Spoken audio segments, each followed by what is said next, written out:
যদি বাংলাদেশে গণতন্ত্র চর্চা না থাকে তা শিবির সামনে আসবে কি করে? সুযোগ কম। শেখ সাহেব গণতন্ত্রের জন্য কিন্তু জেল খেটেছেন 15 বছর। গণতন্ত্র করার পরে রাইটের উপরে নিয়েই তখন উনি বাংলাদেশে যুদ্ধ হয়েছে আর যুদ্ধের ঘোষণা করছে মরহুম প্রেসিডেন্ট জিয়াউর রহমান। কিন্তু ক্ষমতা হওয়ার পরে উনি গণতন্ত্রে ঠিক থাকতে পারেননি। দেখেন, শিবিরের ওদের একটা নিয়ম নীতি আছে।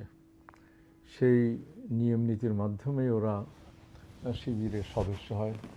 যেমন জামাতের নিয়ম নীতি আছে, রোকন হয়, তারপর সেখান থেকে আস্তে আস্তে তারা বিভিন্ন পদে থেকে তাদের সংগঠনকে সাহায্য করে। ঠিক সেরকমই ওই আদলেই ধরেন শিবিরের তাদের মিটিং, তারা নামাজ কালাম, লেখাপড়া, এগুলো নিয়ে তাদের চর্চা আছে।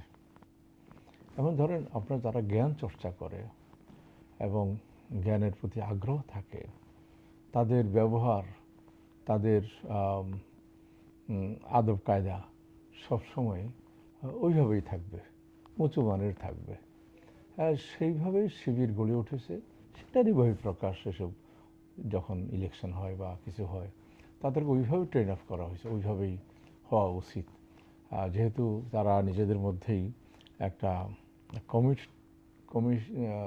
কমিটমেন্টের মধ্যে থাকে যে আমরা কখনোই যেরকম একটা দলাদলি করে মারামারি করা, এটা করা সেটা করা, ওগুলোতে আমরা যেতে পারবো না।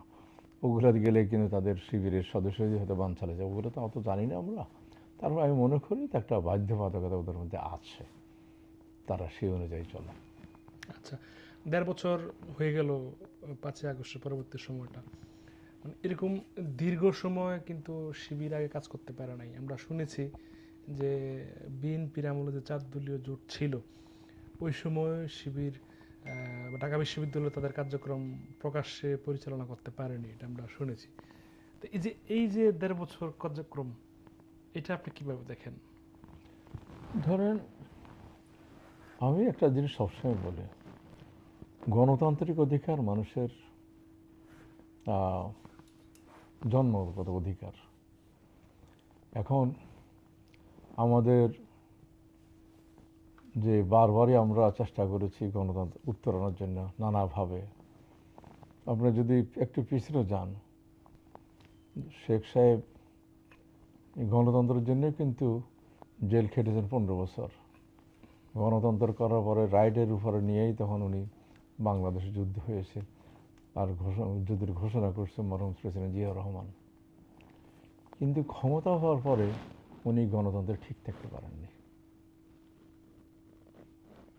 সব পার্টি ব্যান করে দিয়েছে, সমস্ত পেপারগুলো বন্ধ করে দিয়েছে, একবার প্রেসিডেন্ট, একবার প্রাইম মিনিস্টার। এসব হওয়াতে হয়েছে আলটিমেট দুর্ভিক্ষ হয়েছে, জনসাধারণের কাছে কোনো রিপ্রেজেন্টেটিভ যায়নি, সব ওনার মতো হয়েছে। আবার সেম থিং দেখেন, কেয়ারটেকারের যেই জিনিসটা ছিল আমাদের, কেয়ারটেকার গভর্নমেন্টের আন্ডারে ইলেকশন হবে, কারচুপি কম হবে অথবা হবে না, সেটাকেও কিন্তু ওনারই মেয়ে, পতিত সরকারের প্রাইম মিনিস্টার শেখ হাসিনা ইলেকশনটা না করেই প্রাইম মিনিস্টার হয়েছে। এবং বাহির জগতে অনেকেই বলে উনি ইলেক্টেড প্রাইম মিনিস্টার। ভোটটা কখন হয়েছে? রাত্রে হয়েছে। গণতন্ত্রের কোনো বিকাশ ছিল না, চর্চাও ছিল না। যদি বাংলাদেশে গণতন্ত্র চর্চা না থাকে তা শিবির সামনে আসবে কি করে? সুযোগ কম।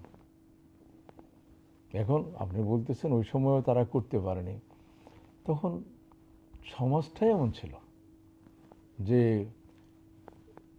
মুক্তভাবে কেউই কোনো কিছু করতে পারবে না। আর গত 15 বছর 17 বছর তো ওইরকমই ছিল, সামনে আসতে পারেনি কেউ। তো আবার একটা বিষয় যে ঢাকা বিশ্ববিদ্যালয়ে কিন্তু প্রথমবার শিবিরের এই ভূমিদস্যু বিজয় ডাকসুতে বা ডাকসুর জন্মলগ্ন থেকে এটাই কিন্তু একটা ইতিহাস। তো সেক্ষেত্রে মানে শিবির যেভাবে আগাচ্ছে, এটা যদি কার্যক্রম চলতে থাকে, তাহলে শিক্ষা ব্যবস্থা বা তরুণদের ভেতর কি তৈরি হবে আসলে? এখন তারা যদি সেই জিনিসটা অ্যাড্রেস করতে পারে, এখন ধরেন আমি আপনার ইন্টারভিউতে বহুবার বলছি যে যারা বৈষম্যের বিরুদ্ধে ছাত্র আন্দোলন যারা সামনে এসছে তারা যেন ইয়াং তুর্কের মতো না হয়, তারা ফেল করছে। এখন একটা বৈষম্য বিরুদ্ধে আন্দোলন হয়েছে, দেশ উপকৃত হয়েছে, মানুষ কথা বলতে পারতেছে। এখন দরকার ইউনিভার্সিটি বেস যারা ছিল বা কলেজ টলেজে যারা আছে সেখানে লেখাপড়ার দিকে জোর দেওয়া। আপনি যদি লেখাপড়ার যে যোগ না দেন তাহলে কিন্তু আলটিমেট রেজাল্টটা ভালোই আসবে না। এখনও ধরেন আমি নানাভাবে দেখেছি, দু একটা জায়গায়ও দেখেছি, এখন কলেজ বা স্কুল বা অন্য জায়গায় শিবিরও উপস্থিত আছে এবং ছাত্রদলও উপস্থিত আছে, তারা মিলেমিশেই কাজ করতেছে। কিন্তু আমি মনে করি ছাত্রদের রাজনীতিটা যেহেতু এখন সামনে ইলেকশন হবে, আর যদি আমাদের লেখাপড়ার স্ট্যান্ডার্ড না বাড়াই, আমাদের টেকনিক্যাল এডুকেশন না বাড়ে, আমাদের ভাষাগত দক্ষতা যদি না বাড়ে, কিন্তু যত লক্ষ লক্ষ ছেলে বাহির হোক এরা বহির্জগতেও চাকরি পাবে না, তো বটেই দেশেও কোনো কিছু করতে পারবে না। আমরা শুধু প্রোডাকশানে দিয়ে যাব গ্র্যাজুয়েশন হিসাবে বা অনার্স পাস করছে বা এটা, কিন্তু আলটিমেটলি ওই ছেলেগুলো বেকার থাকবে। এই জন্য আমি ধন্যবাদ জানাই বৈষম্যদের, এখনও বলি, কিন্তু তাদের এখন যারা ভিপি হয়েছে, যারা ডিএস হয়েছে, তাদের উচিত এখন এই লেখাপড়া কীভাবে স্ট্যান্ডার্ড করা যায়, লেখাপড়াকে কীভাবে আরও বিচিত্রভাবে উপস্থাপন করা যায়। আমরা যদি না বুঝি আমাদের আশেপাশে তারা কেমন লেখাপড়া করছে, একসময় মালয়েশিয়া এখানে এসে লেখাপড়া করতো, আর এখন আমাদের দেশের ছেলেরা মালয়েশিয়াতে লেখাপড়া করতে, তো তাদের ট্রান্সফরমেশন কীভাবে হয়েছে, তাদের প্রাইমারি স্কুলগুলো কীভাবে হয়েছে, তাদের হাই স্কুলগুলো কেমন চলছে, ইউনিভার্সিটিগুলো কেমন হলো, এগুলো আমাদের জানতে হবে ভালোভাবে। এটা কাছের কথা বললাম। তো এগুলা না হলে তো আমাদের দেশের, যদি ধরেন এখন শুনেছি আমাদের দেশে অনেক ইন্ডিয়া থেকে, পাকিস্তান থেকে, ভুটান, নেপাল থেকে আসে এই মেডিসিন পড়ার জন্য, ডাক্তার হওয়ার জন্য।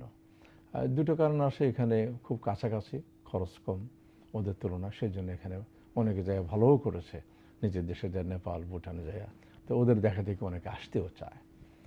তো আমাদের এডুকেশনটা তার স্ট্যান্ডার্ড হতে হবে, নাহলে তো এটা ধরে রাখতে পারবো না। আমি আপনাকে আগেও বলেছি যে Britain, America, Canada, New Zealand, Australia, এদের একটা বৃহৎ অংশ এই এডুকেশন থেকে আসে। বহির্জগৎ থেকে সবাই পড়তে যায়, ফিস দেয়, আবার অনেকে ফেরত আসে, অনেকে সেটেল হয়ে যায়। তা আমাদের এডুকেশনটা ধরেন ইদানিং শুনেছি নর্থ সাউথ এবং অন্যান্য কিছু ইউনিভার্সিটিতে এরা বিদেশি কিছু ছেলে ফেলে পড়াশোনা করতে আসে। তো এরা ধরেন আমাদের দেশে আসা মানে হচ্ছে ওদের দেশে একটা সংযোগ স্থাপন করা, স্পেশালি যখন আমাদের দেশ থেকে অনেক ওষুধ এখন এক্সপোর্ট হচ্ছে। যদি ভালো ডাক্তার তৈরি হয়, আমাদের দেশের এবং বিদেশি ছেলেমেয়েরা ভালো ডাক্তার হয়, তাহলে আলটিমেটলি ওইসব দেশের ছেলেমেয়েরা আমাদের দেশে ওষুধই কিনবে। তাহলে স্কলারশিপ দিয়ে যদি আরও অনেক ছেলে মেয়েও আনেন, লং টাইম আপনার লস নাই। ব্রিটেন, নিউজিল্যান্ড, অস্ট্রেলিয়া এইভাবে তাদের দেশের এডুকেশনটাকে ধরে রেখেছে। আমি মনে করি একটা ভালো মানের, ভালো অঙ্কের স্কলারশিপ দেওয়া উচিত আফ্রিকাতে, ইন্ডিয়া, পাকিস্তান, নেপাল, ভুটান। তাহলে ওরা অনেক নাম্বার বেশি হওয়াতে আমাদের দেশের ঔষধ হইতে আরম্ভ করে সব কিছু থেকে তাদের মনোযোগ থাকবে যে ওইখানে ওষুধ ভালো, ওইখানে লেখাপড়া ভালো, ভবিষ্যৎ প্রজন্ম এই দেশে আসবে। এই জন্য লেখাপড়ার দিকে ওদের আরও বেশি মনোযোগ দেওয়া উচিত, কীভাবে এটা স্ট্যান্ডার্ড করা যায়, ওয়ার্ল্ড স্ট্যান্ডার্ড করা যায়।